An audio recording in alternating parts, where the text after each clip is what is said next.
Ang presidente ng university, si Tito Soto. Oh, yan. Lahat ng mga kengkoy, ituro nyo na. Ako-ombudsman ka. Walang ombudsman na dating politiko. Tignan nyo ang listahan. I-fact check nyo ako. Oh, hindi naman ako si Risa na puro fake news. Ito ang sasabihin ko, ha. Opo. Tingin ko lang naman, ito ay aking opinion, ha, hindi to fact. Tingin ko bakit natataranta silang ituloy yung impeachment na hinain nila. Baka mabuksan uli. Hindi yung nga. mga problema nila. Hindi natin alam yun. Okay. Oo, pero kaya natataranta silang ituloy yung impeachment. Kasi baka sa February 6, 2026, di ba sabi ng Korte Suprema, February 6 na lang muna kayo mag-file. Okay. Baka pagdating ng February 6, 2026, hindi na sila makaraise ng pondo mula sa public money pang suhol doon sa mga kongresista na pipirma. Kasi ang dami nang nakabantay. Oh, nandyan si Ping Lacson. Binuking na sila ni Toby Tiangco na it's not about accountability. It's about money. Yeah. Mga project, ginawa nilang leverage. Pag hindi kayo pumirma, yung mga nakahold na proyekto nyo, hindi re-release. Oh, di ba? Pagkatapos, nag-expose na si Congressman Ungab tungkol dun sa mga violation ng 14 laws, including yung Universal Health Act na hindi binibigay sa PhilHealth. Dinediretso sa mga unprogrammed. Pati yung mga foreign funded, dinediretso sa unprogrammed. Wala na. Yung foreign funded, may specific na proyekto yun And budget. Then nagdemanda na si Vic Rodriguez sa Korte Suprema para usisain yan. Nagdemanda kami sa Ombudsman. Baka hindi na nila ma-pull off yung ginawa nila noong taong ito na nanuhol sila para pumirma lahat ng mga kongresista. Plus, yung lame duck factor na patapos na ang term ni Pangulong Marcos, lame duck na. Hindi na ganun kalakas kasi patapos na Ganun talaga Natural yan sa politika. So yun ang problema. Kaya natataranta sila, baka hindi na nila ma-repeat performance. Masyado ng maraming ginastos. Ipit na. Ipit na. Ipit na. Yan ang problema. Kaya mga kasama, understandable kung bakit nagkukumahog sila ngayon na maituloy ito. Unfortunately for them, na naig ang rule of law sa Supreme Court at sa Senado. Kaya, ilat na lang kayo. Inate themselves. Sino naman playing lawyer? Si Monday na Monday, sir. Fake na naman. Kasi kita mo si Tito Soto. Hindi daw unanimous. Kasi may dalawa daw, hindi bumoto. Ano ba yun? Kasi yung isa nag-abstain, yung isa ay wala, di ba? On leave. Sir, unanimous kasi tinitignan po ang unanimity doon sa mga nag-participate at bumoto, hindi sa kabuuan ng membership ng Supreme Court. In fact, ang rules ng Supreme Court, kapag hindi ka nag-participate, hindi ka makakaboto. Correct. So, majority lamang para manalo noong those who participated in the deliberations and who voted.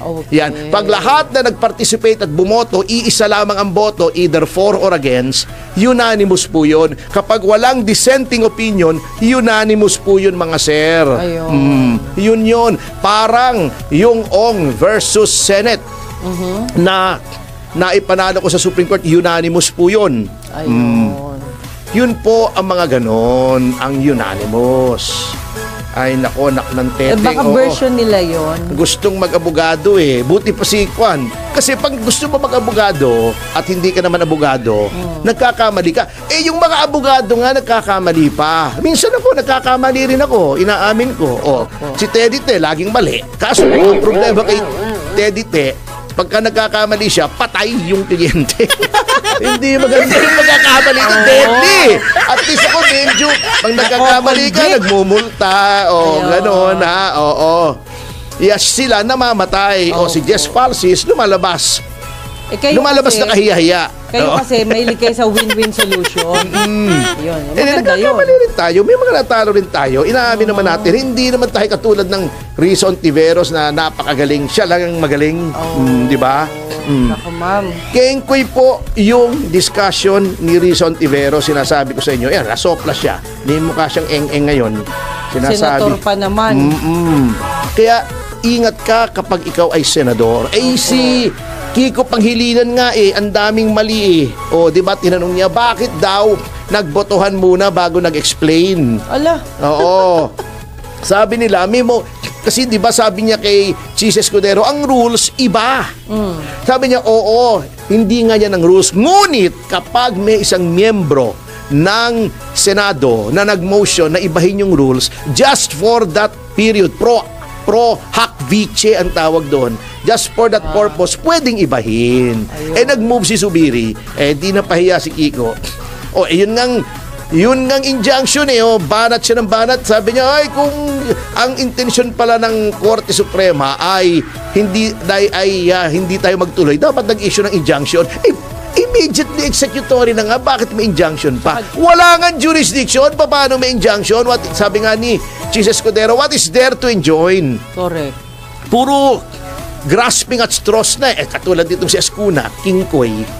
Sabi niya, hindi daw one complaint a year, once a year. Ano ba yan? Anong diferensya ba? One complaint a year, isang reklamo kada taon. Isang beses, isang taon. Correct. Anong pagkakaiba nun? Yung once a year, hindi yun. Kasi magiging tuloy-tuloy na yun. Kaya nga That weird is nga once a year. Sabi ko nga, tapos na ang trabaho ni Ascuna, ginawa na niya yung konstitusyon. Opo. Hindi niya pwedeng i-interpret. Ginawa niya. Huwag siyang mag-interpret. Although valuable yung kanyang insight to arrive at the mens legislatoris, yung mind noong legislator, that is only an aid, that is not conclusive. So, tumahimik na po kayo. Puro kapwitan naman ang sinasabi nyo na magulo kayo Ha? Tama ba yun sa bar exam? Alin? Yung mga sitwasyon na ganyan? Hindi ko alam yung ibang bar kasi isang beses lang naman ako nagbar Nilalagay po nila. Hindi naman ako katulad ng isang taga-Liberal Party, 3 beses nagbar bago pang-apat pumasa Kala ko sasagot mo sa akin. Kala ko sasagot mo thrice a year. Ay. Nako, yung sinasabi nga ni Tito Soto na hindi daw unanimous. Ito ang sagot ko doon sa sinabi ni Senator Tito Soto na hindi unanimous yung desisyon ng Korte Suprema. Sige nga po, ito justify mo. Hachache! Ano ba yun? Kala ko mahaba. Joke yun Joke yun! Opo, tama. Hachache? Ay, nako, attorney. Attorney, nakakalungkot na balita. Ano yun? Yung tungkol dun sa dolphin. Akala ko nakakalungkot na balita. Naging ombudsman si Boying Remulla. Yun, nakakalungkot talaga. Nanggaling nga yung pangalan niya, di ba? Oo, kasi may kaso siya. At nararapat naman. Disqualify siya. Pero alam mo, phrase Senate Republic talaga tong si Boying. Dinisqualify na siya. Aha. Gusto pa niyang ituloy. Oo. Paano yan? Sabi niya kasi, disqualified kung ikaw may kaso. Di ba? Sabi niya, hindi, madidismiss na naman yan madidismiss pa lang Hindi ba siya nahihiya actually kung siya ay may pakiramdam at may delicacy siya, may delikadesa? Mararamdaman niya na ayaw sa kanya kasi hindi po nagkakaroon ng ombudsman na politiko. Napakaraming conflict of interest. Naging gabinete ka ng Pangulo, paano mo didemanda ang Pangulo pagkatapos ng kanyang term? Correct. O ang kapatid mo, politiko, may mga kapartido ka sa Cavite Province, nanilbihan ka sa Marcos administration, paano mo didemanda yung mga dating kasama mo sa gabinete? Napakarami niyang conflict of interest. Pagkatapos, mag-ombudsman ka, walang ombudsman na dating politiko. Tignan nyo ang listahan, i-fact check nyo ako.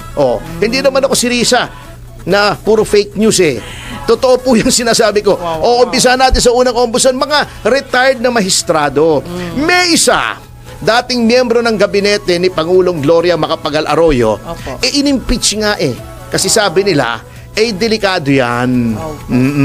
Gusto pa ba niya i-impeach siya pag nag-ibang ihip ng hangin? Hindi mas kahiya-hiya siya. Relax ka na lang. Naging gabinete ka na. Tapusin mo na lang na yung less than 3 years. Maghasik ka na lang ng lagim hanggang gusto mo. Huwag naman. naman. Kasi puro pag-aasik ng lagim eh. Swerte ang ihasik niya. Ito namang university, yung UP, Opo. yung University of the Philippines, pero ngayon, ang ibig sabihin na ng UP, University of Puwet. Hindi kasi, Ano kita mo, ba yan? ang binigyan ng award, si Bersamin at saka si Remulla. Yung mga taong lumalabag sa konstitusyon, bago, pagka yung Korte Suprema, ang bilis-bilis nilang sitahin na mali daw, lumalabag daw sa konstitusyon. Etong dalawa, nag-rendition kay Pangulong Duterte in violation of the Constitution, in violation of the Due Process Clause, in violation of the right against unreasonable seizure and arrest, in violation of the extradition law. Yun ang bibigyan ng award. Halata kayo eh. Ito yung same university na may mga profesor na kumukontra sa Korte Suprema. Yan. At ang hirap nga nito, dati ang kumukontra lang sa Korte Suprema ay One Ball University. Ngayon pati University of the Philippines. Kasama na. Kaya ang pinakamaganda dyan, pagka ako ay kung papalarin na tayo mapunta sa legislature, eto biro lang naman, pag-iisahin ko na yan. Para makatipid, di ba? Gagawin ko ng One Ball University of the Philippines. Ang gagawin ko presidente. Gagawa talaga ako ng batas. Creating the One Ball University of the Philippines. Ang presidente ng university, si Tito Soto. Yan. Lahat ng mga kengkoy, ituro nyo na. Yung mga hindi unanimous, yung 13. Yung League of Cities, na-reverse ng unanimously. Yung kailangan may injunction. Ayan ang mga profesor dyan. Si Bam Aquino, si Kiko Pangilinan, si Son Tiveros. Yan. Sino pang mga profesor dyan? Yan, lagay natin profesor si Boying Remulla. Yan, lagay natin yung mga profesor na yan sa One Ball University of the Philippines. Maganda yan Malungkot yun. Ang curriculum dyan, hindi na paramihan ng attendance sa klase. Paramihan ng attendance sa rally. Kasi di ba walang ginawa kundi mag-rally. Yung maganda yan One Ball University of the Philippines. Di ba? Pero ang dami nang namatay dyan eh. Sa One Ball? Sa One Ball. Bakit? Dahil isa lang ang bola? Isang bola. Tama ka. One Ball University of the Philippines, also known as School Bukol.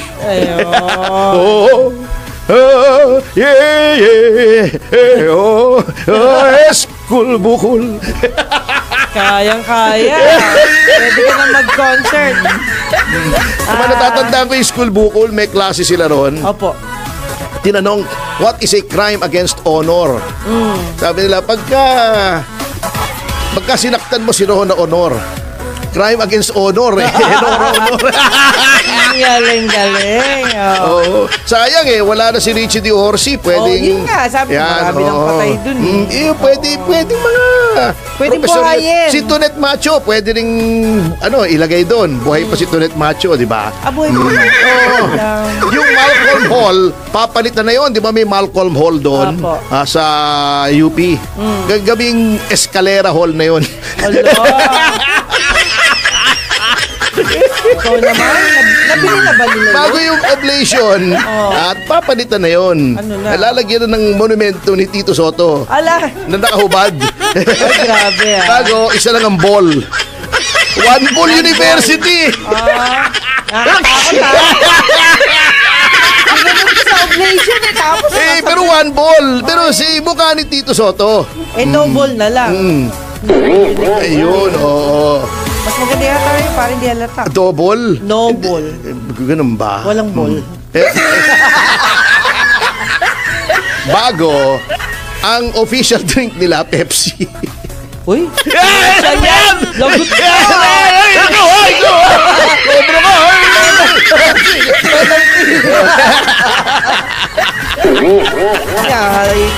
Pero mas gusto yata ng Pangulo Coke Yung Coca-Cola! Coca-Cola! Diba? Pepsi, Coke! Yun ang pinag-uusapan dito Baka kung anong isipin nyo Ikaw Ikaw sobra ka